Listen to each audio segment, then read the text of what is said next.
نجس جانور کا گوشت کھاتے ہیں، پی کھاتے ہیں؟ بولا نہیں، وہ نہیں کھاتے ہیں۔ امام نے فرمایا اگر وہ نہیں کھاتے ہیں اور اس سے ان کا کوئی سروکار نہیں ہے تو جاؤ اور جا کے اپنے والدین کی خدمت کرو۔ یہ آتا ہے بصرہ اور آ کے اپنے والدین کی خدمت میں مشغول ہو جاتا ہے۔ والدین اس کو بدلا پاتے ہیں، کہتے ہیں بیٹا تم کیوں بدلے نظر آتے ہو؟ تو وہ کہتا ہے ہمارے امام زمانہ نے، یہ لفظ روایت میں لکھے ہوئے ہیں، ہمارے امام زمانہ نے کہا کہ جا کے اپنے والدین کی خدمت کرو۔ اللہ اکبر! جب انسان کو اتنا اپنے امام زمانہ کا خیال ہو جائے کہ ہمارے امام زمانہ ہم سے چاہتے کیا ہیں، تو خود مسلمان نہیں، وہ خود ایمان کے بلند درجے پر فائز ہوتا ہے اور لوگوں کو ایمان کی طرف لے آتا ہے اس کے اس برتاؤ سے۔ اس کے والدین پوچھتے ہیں کیا تم جس مذہب پہ ہو تمہارے وہ نبی ہیں؟ بولے وہ نبی نہیں ہیں، وہ نبی کے جانشین ہیں، اور یہ سن کے وہ لوگ مسلمان ہو جاتے ہیں۔ لہذا والدین کی خدمت بہت بڑی چیز ہے۔ اے عزیز، جس کے والدین ہیں ان کی خدمت کر لیجئے، کل کو پھر نہیں ملیں گے تو بڑا موقع۔ پیغمبر اسلام ہیں، میں ایک روایت نقل کر دوں، پیغمبر اسلام ہیں اور مسجد نبوی ہے، ممبر پہ جا رہے ہیں، ایک زینے پہ قدم رکھتے ہیں اور کہتے ہیں آمین آمین آمین۔ جب بیٹھ گئے تو اصحاب نے پوچھا یا رسول اللہ آپ نے 3 مرتبہ آمین کیوں کہا؟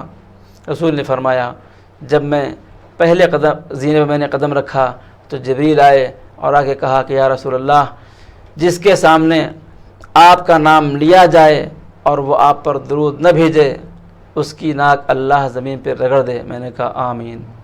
جب میں نے دوسرے زینے پر قدم رکھا تو جبریل نے کہا یا رسول اللہ جو ماہ مبارک رمضان کو پائے اور معاف نہ کیا جائے اللہ اس کی ناک کو زمین پہ رگڑ دے۔ میں نے کہا آمین۔ پھر جب میں نے تیسرے زینے پر قدم رکھا تو جبریل نے کہا یا رسول اللہ جو اپنے والدین کو پائے اور جنت میں نہ جائے اللہ اس کی ناک کو زمین پہ رگڑ دے۔ میں نے کہا آمین۔ لہذا اے عزیز، والدین جنت میں جانے کا ذریعہ ہیں، ان کو کھو دیا تو پھر بہت مشکل پڑے۔ بس ایک روایت نقل کروں، کہتے ہیں مولا کائنات حضرت علی ابن ابی طالب علیہ السلام کے حرم کے ایک امام اور سید محمد موسوی نجفی رحمۃ اللہ علیہ، وہ ایک روایت نقل کرتے ہیں اپنے ایک دوست کے وسیلے سے۔ کہتے ہیں کہ ان کا جاننے والا ایک تھا، اس کا ایک دلاکی کا کام تھا جو حمام میں پیٹ رگڑتے ہیں اور پیسے لیتے ہیں۔ مسجد سہلہ، اللہ سب کو انشاءاللہ نجف کی زیارت کی توفیق عطا فرمائے، نجف سے مسجد سہلہ تھوڑے سے فاصلے کے اوپر ہے۔ مسجد سہلہ وہ جگہ ہے جہاں ہمارے امام کا آنا طے ہے، ہمارے امام وہاں پہ تشریف لاتے ہیں اور خاص طور سے شب چہارشنبہ میں آپ وہاں تشریف لاتے ہیں۔ کبھی انشاءاللہ نجف جانا ہو تو شب چہارشنبہ وہاں جا کے دیکھیے، بہت بھیڑ ہوتی ہے مسجد سہلہ میں، اور بہت سی روایتیں، بہت سے واقعات مسجد سہلہ کے ہیں بھی۔